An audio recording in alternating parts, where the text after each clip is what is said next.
22 years old from Paris, he flew to Glojas. He has beard, but it's not full, so he wants to increase the density of the beard. At the same time, he's taking the advantage to connect the mustache to the beard with the technique of Smart FUE.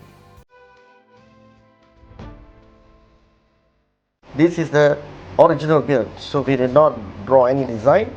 Indication here is to increase the density in between the existing beard as he wants more fuller.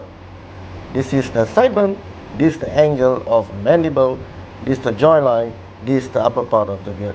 He wants more dense here and he wants a soft look here. And this the beard is not connected. We're going to connect this today.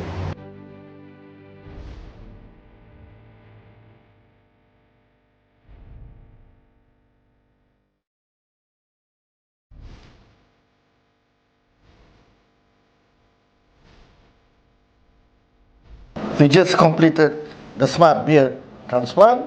Above here is a soft look. A few grafts are placed randomly here to give a soft look approach. This is sideburn, this is the angle of mandible, and this area we increase the density. We connect the mustache to the beard, this is the goatee, and patient also wants to connect here. He may choose, if he shave, he got a gap here. He doesn't shave, this will be connected. The mustache we did not touch as he's happy. What we did is we increased the density around the beard to match the density of the fighter. So this and this will look same, homogeneous.